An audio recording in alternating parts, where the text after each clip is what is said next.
Welcome to another edition of Full Timeout. In today's episode, you'll hear KZ and Uncle discuss with Naz Long about his journey from Toronto to the league. Enjoy. Today we got a special guest. Before we get into his introduction, I'm going to introduce you to my co-host, KZ, Kevin Two-Time. What's up, man? What's up, Unc? Thank you for having me again. Pleasure to be on this pod all the time, man. Today I brought a brother of mine. You know, he's highly respected wherever he goes, not only because he's a great basketball player, but also the way he carries himself on and off the court. He played in, some of the top high school programs in the States. He had an elite career at Iowa State where, he earned himself a couple rings there, and he's now holding it down for the Indiana Pacers. So without further ado, my man Naz Long, man, welcome to the pod.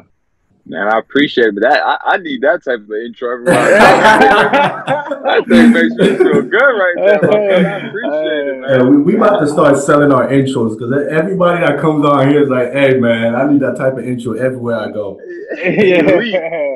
We have to give the proper intro, man. It's only right. Listen, we definitely have to get you.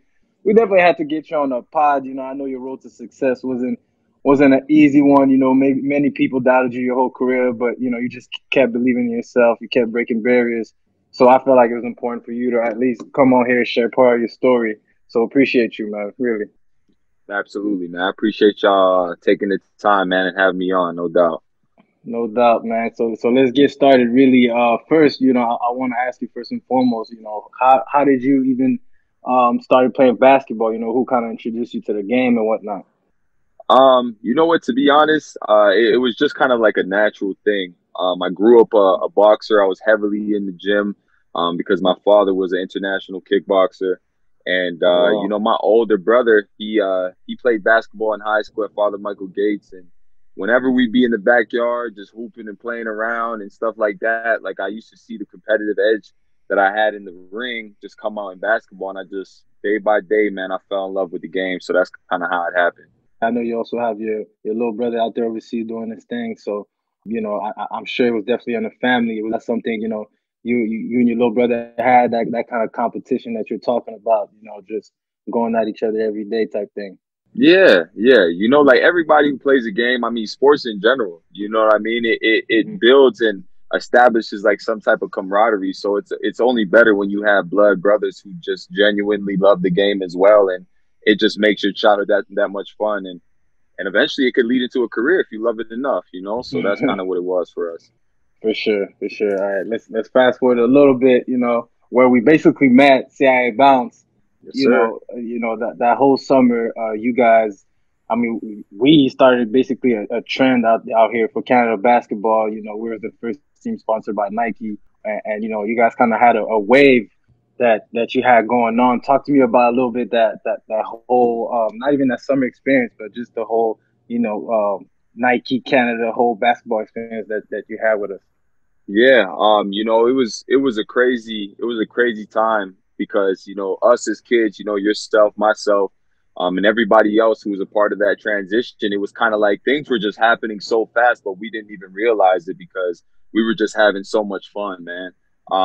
Guys from all over Canada, we were right before this, we were talking about Boucher and, Zabo, yourself, I mean, Olivier Hanlon, all my French brothers, like, it's like we were able to meet and compete and then be on the same team just because of programs like CIA Bounce and the things that were taking place during that time, man. And then next thing you know, Anthony goes #1 in the draft, and then Wiggins follows it back up with a back-to-back #1. And, to the world, it's kind of like, oh, man, they got some talent up in Canada. But for us, it's like we already knew that. You know what I mean? Yeah, we believed it, and we were just lost in the sauce of having a great time and enjoying the game. You know what I mean? So it was a beautiful time, man.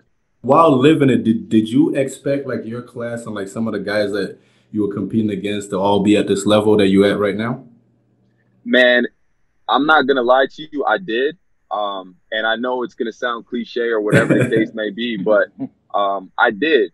And I feel like I'm not the only one who did too, because every time we would cross the border, and I know Zabo, you can attest to this too, we all felt like it was more than just basketball. It was more so like, yo, y'all got to respect our country. You know what I mean? Like we have hoopers. And when we would look around and I'd see the monkey dunks at Anthony Bennett was doing, and then Negus as a 6'7" point guard, and then Tyler, the way he could pass the ball. Like, I mean, I go down the list. It was just like, I knew the talent was enough, but it was only a matter of time before the recognition followed up with that. You know, it's special, but that's really what got us to keep going, right? That's what, because we believe that we belonged. You know what I mean? Yeah. Yeah, no, for sure, man. That's interesting you said that. And you've also, I mean, you've been lucky enough, you know, you was one of the first few guys to head over down south to play prep school, you know, at an early age, and kind of get used to the competition, and somewhat you weren't afraid, you know, by the time you got to your senior year of high school. But you know, talking about a little bit of those, you know, those high school prep school years that you've had, you know, the challenges that you had to overcome a little bit, and just, you know, seeing that talent and seeing that, okay, yeah, you know, they might be bigger and all that, but I can still compete if I just put in the work. Yeah, 100%, man. This is something I love to revisit because it's kind of like a refresher in my mind to never ever lose the edge. But I really truly believe that it was possible when I made my trip down to Montrose Christian High School, that's in Rockville, Maryland. Kevin Durant's old high school, and it's produced. You know what I mean? It's know about that. You know, Montrose has a history of itself. Yes, sir. But I went there, man, and I'll never forget this. I walked into the gym, and these guys are in layup line just getting ready for practice. And I'm a 15-year-old kid, scrawny. You know me, Kevin. I never had bounce. You know what I'm saying? So sneaky, little sneaky bounce, man. You know. But I walk into the gym, man, and I see Justin Anderson go through the legs. Yeah. And then somebody tells me he's 14 years old, and then Terrence Ross follows up with a behind the back dunk, and somebody tells me he's only a year older than me. And I'm just like, okay, I see what's going on over here, and I want to see where I stack up. So then we had pickup, and man, I played really well. And that right there, that day changed my life, because I really said to myself, okay, I'm gonna do this, and I'm gonna find a way. I don't got what these guys got, but I'm gonna go strive for it. And it was a strict Christian school, no facial hair. If you're late, you're running. If your bed's not made, you're running. We could have like a certain amount of juice a day. Like you know, it sounds crazy. You know, it sounds crazy. You feel me? Imagine going to the dinner table and somebody saying you can only have one glass of juice. Like, that's crazy. That must have been like a super like culture shock for you then. Man, super culture shock. Coming from where I come from too, like, and all the friends that I have in our neighborhood, like, we kind of moved how we just wanted to move. And you know what I mean? And now I had to tuck my shirt in and be in bed by 9. I'm like, something ain't right here, you know? But little did I know, they were grooming me into a man. And and that year changed my life, man. And it prepped me to go to Finlay Prep the next year and have a great year among a bunch of other people who eventually ended up in the NBA, and really just sparked something in me that it was like, yeah, you can do this, but it's going to take a lot of sacrifice and hard work. By the way, Naz, I don't know if I told you this. I think you're probably the reason why I went to Montrose Christian the year after you, because I remember I had a conversation with you, and you had told me about it. So that's just, I just had to put it out there, man, just to let the audience know, you know, how much of an impact also you had, you know, in everyday's hooper's life, you know, decision making and all that. You was able to tell me how much of a good school it was. So, but just to fast forward to Finley now, you know, obviously you went to that school, you know, a bunch of guys recruited, you know, like literally a powerhouse, but that still, it didn't intimidate you at all. Like, you weren't really worried about the rankings and all that stuff. You still managed to hoop. You know, talk to me about that process. Just, you know, not, staying to the grind and you know, staying focused on what's really important, which is, you know, getting better every day instead of, you know, getting caught up in the hype sometimes. Yeah, you know, it's completely a testament to the idea of being an underdog, you know, and that's what just caught my eye. As soon as you sent me that message on Instagram, I was like, yeah, I got to be a part of this, because being in these programs, these high caliber programs, these guys who have offers left, right, and center at the age of 12, like, it's so different than what guys like myself or you were used to. You know what I mean? Like, I was a 2-star guard, 2-star recruit.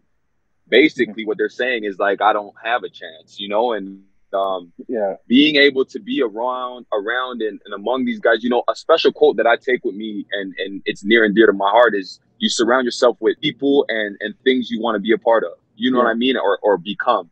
And I was blessed because the guys that I was around weren't guys who were high star recruits that were ignorant and arrogant. They were dudes who I still to this day call friends. And they're dudes that at any given time when we're in the same city, we get dinner. You know what I mean? So they knew I was the last guy on the bench at Finlay and I wasn't playing, but they treated me like I was a starter. And that made me feel like I could become that I could become something special, you know, and really the belief in from those guys and the mixed in what I had in myself. I mean, you put that together in any given situation, doesn't have to be sports, then you can get anything done, you know? So that's kind of what was a great thing about that for sure. That's dope. That's dope. That's really dope. And like you said, you surrounded yourself with greatness and, you know, you made it happen. So then, you know, fast forward, you decided to go to Iowa State. Was that something, you know, coming to high school, did you have like multiple offers or, you know, was Iowa State to you was a no-brainer? How did you come down to that decision? Honestly, man, like I said, being a 2-star recruit, I didn't have no offers up until literally the last tournament in Peach Jam. You know about Peach Jam, man. I know you got busy. You know what I'm saying? You know what I'm saying? Yeah. So I didn't have an offer, man, until Peach Jam, and I had to go out there and literally hit a game winner versus All Iowa Tech, and then which was against Marcus Page, who was the #1 player at the time.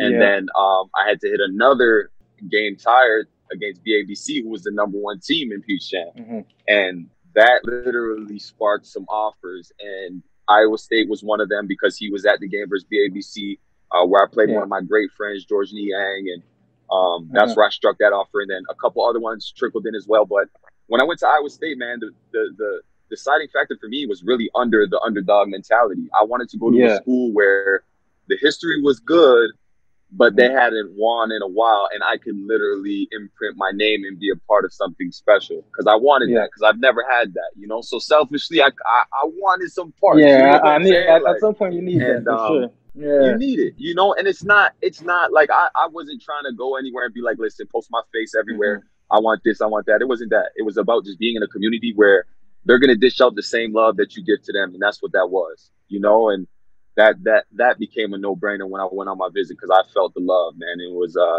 was all she wrote from there. You keep talking about you know, the underdog. It seems like it's a place where you've been comfortable like since you were young. Like, how did you develop that mentality? Because, you know, a lot of young kids, you know, they don't want to have their back against the wall. Like they want to be, like you said, they want to be loved. They want to be put their face everywhere. You know what I mean? They want to be dominant everywhere they go. But it's like, it seems like everywhere you went, you were comfortable not, you know what I'm saying, things being given to you easy. Like, how do you know what I'm saying, develop that type of mindset at a young age?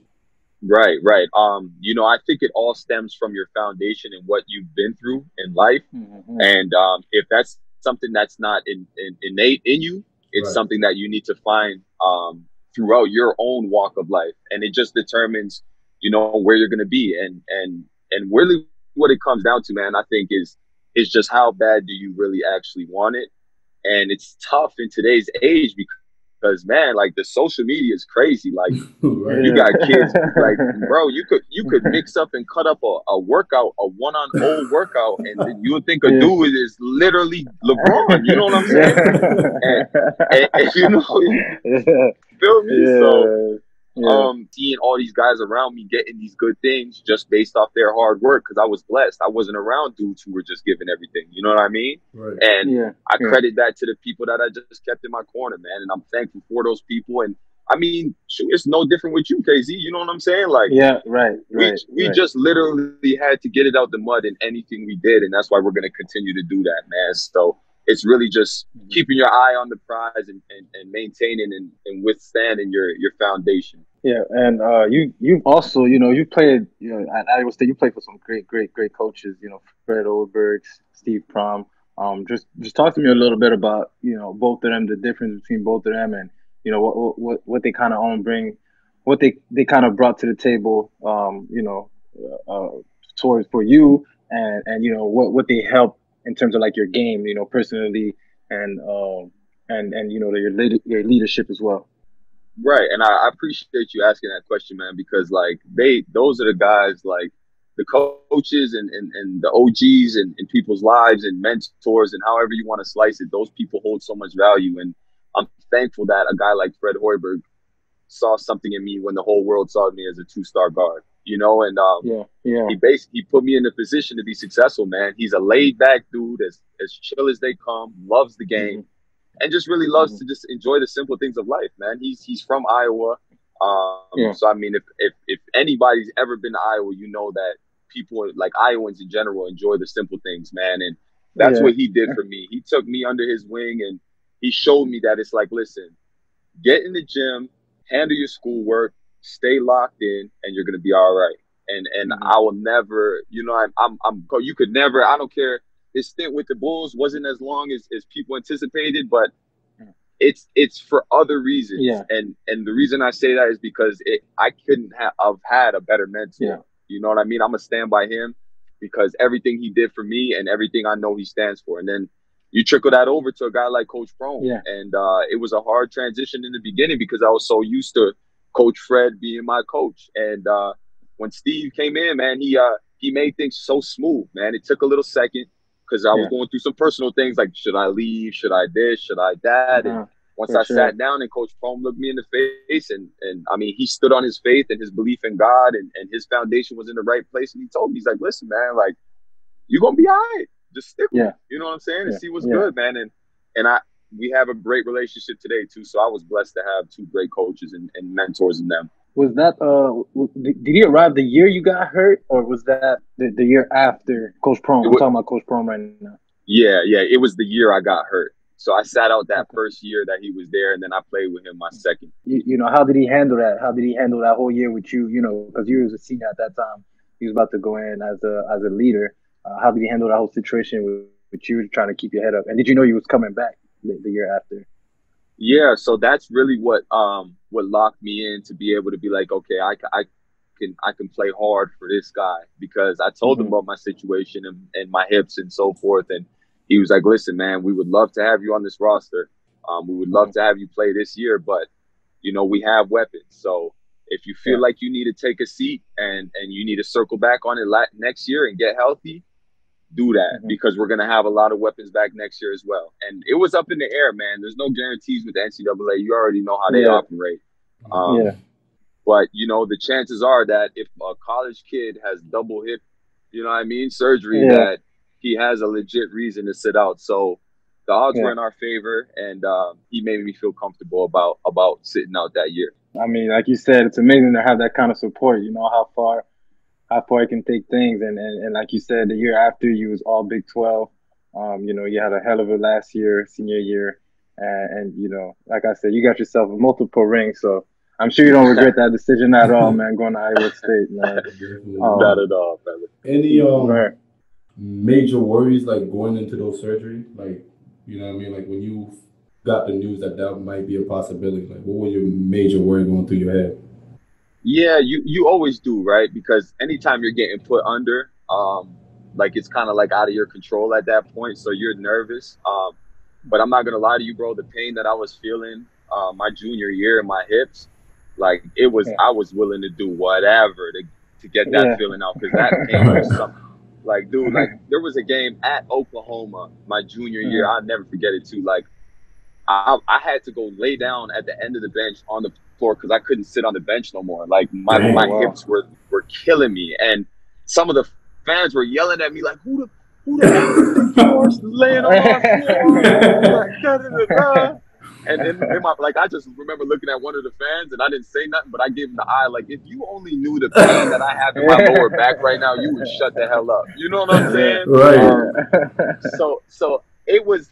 Honestly, bro, I was told by some people that I really trust that given this surgery takes place and everything's successful and smooth, I'm going to feel so much better. And, bro, since that surgery, I literally, like, I'm so thankful I got it done, because it's night and day and I don't have no more problems. So I'm all good. Right. That's definitely. Yeah. So like you said, you got healthy. You had a hell of a last year in college. Now you going to the NBA draft process.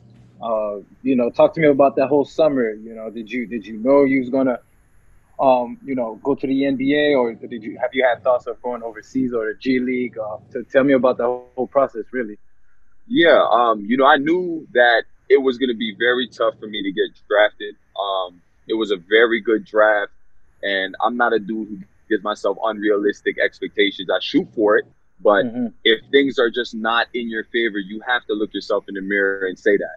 But Right. I approached every day like I was going to be the number one pick, and that's Uh-huh. just call me crazy, but like literally, that's what drove me. I was blessed to be around guys like Malik Monk, Harry Yeah. Giles. Dylan Yeah. Brooks, that's family right there. I had to Yeah. say that, but For you sure. know how it goes. You know what I'm saying? And when I'm in a Yeah. gym full of these guys, I mean TJ Leap, the whole nine, and then we Yeah. have our pro day, and I look in the stands and I see Spoelstra sitting there with the higher ups of the Heat organization, Pat Riley, and then I see Phil Jackson over there cross leg with his rings on, like literally by a Yeah. couple of like I'm looking around like, okay, all right, I see we're talking money in this thing, you know what I mean? Right. Like Right. so that just contributed kind of like to the Montrose situation where it was like, okay, I can do this. Mm-hmm. Like if I'm in there, if I'm here and I take care of my business, it just takes one team to like me. And Yeah. that's kind of what it was for me, bro. And the reason I decided to go the G League route is because I was willing to bet on myself. And Mm-hmm. it all ties back into this underdog situation. I had some good offers overseas and whatnot, but I knew that along the line and even to this day, like those offers are going to be there, and I'm thankful for it because it all comes down to that belief and that hard work, man. Yeah. Man, Yeah. it's really dope, man. Like, sorry, KZ, to cut you off real quick, but I keep No, go ahead. listening. You know what I'm saying? Like, I was coming in here with asking you questions like, what was going through your mind? You know what I'm saying? Like, going through the G League. Like, I know all of that stuff is tough, but I keep listening from the beginning. Everything makes sense. You know what I mean? Like, it's a place where you've been comfortable being doubted, and you take on that challenge to just, keep proving people wrong. You know what I mean? I just want to say that I don't really have a question on that. I just want to, cut you off real quick and say that it's Nah, really dope, man. I commend you for it. Just going to add up to what he said, and it's funny, it all adds up because you've been surrounded by greatness. You surrounded yourself with greatness, and instead of taking a seat back and not putting your own work and just being satisfied with okay, I'm surrounded by greatness, I kind of made it.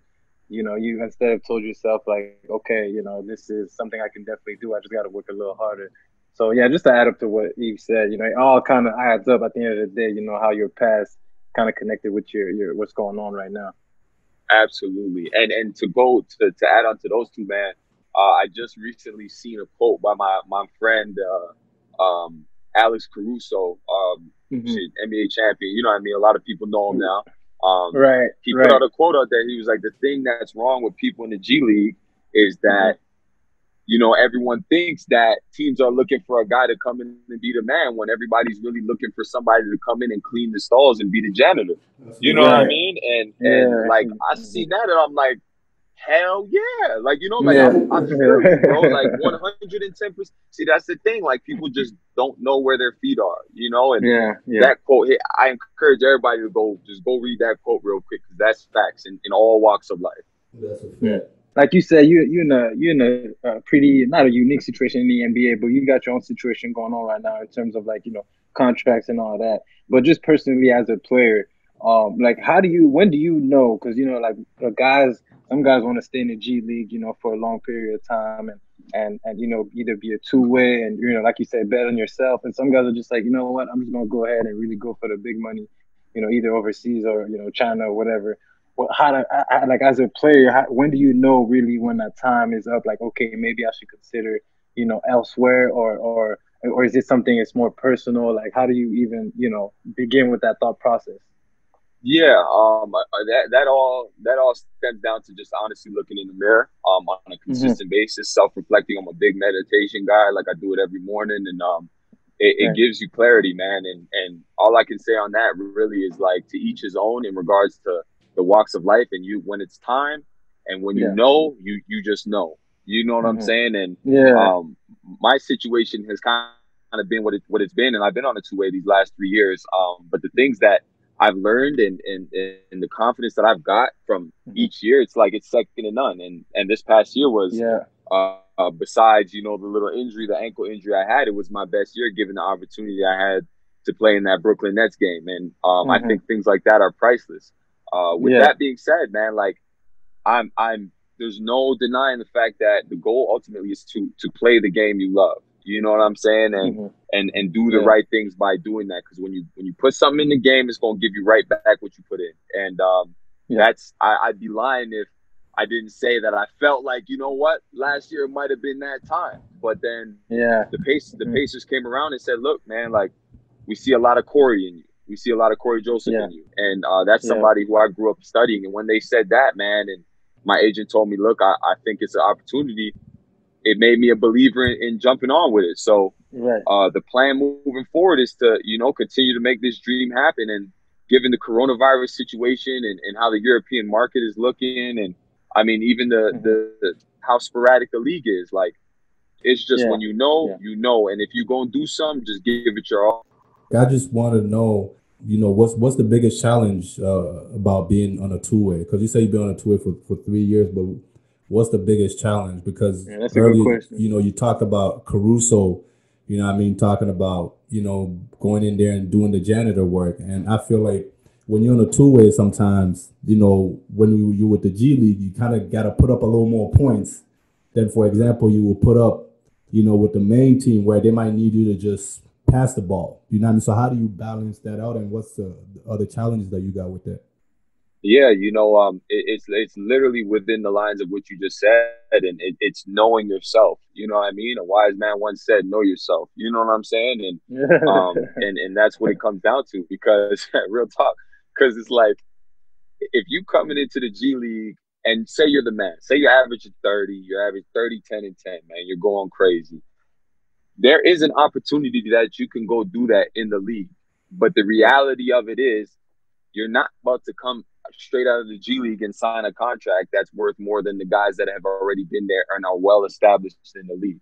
So I think it's really understanding yourself, and it's understanding what job you have to do. And it's not necessarily coming up to the league and averaging 30, 10, and 10, because the investments and the players are already there and established, right? So it's mentally staying in it. It's mentally being humble. And it's really just knowing where you stand in the organization you're with, man. And once you figure that out and truly accept it, and whether that is you're the guy to go into the stalls and literally clean the toilets, or you end up being the guy that, you know what, yo, we seen you cleaning the stalls and the toilets for a while. We want to give you a shot at maybe sitting at a desk, and you get your own cubicle. You feel me? So it's like, it's just staying in it even when the times are as tough as they can be. Yeah, that's a hell of a question right there, Unc. But sure. since you know, since we're talking about this right now, who in the NBA, you know, the games you've attended and all that, who impressed? Not even like an opponent; it could even be like one of your teammates. You know, who's somebody that you've been impressed the most with, whether that's, you know, the way he carried himself, the way he prepared himself, or, you know, even the way he played. Man, oh man, I mean, that's I can go top five. Yeah, you can give me a top five. That's I'll give you know what, that's a good one. Yeah, I'll give you a couple, because, you know, again, I've been blessed, man, to go from Utah, which is as high class as they can get, to the East and be with Indiana, to where, I mean, it genuinely feels like family in there. I mean, I've been lucky, you know. I mean, I'm not lucky, but blessed.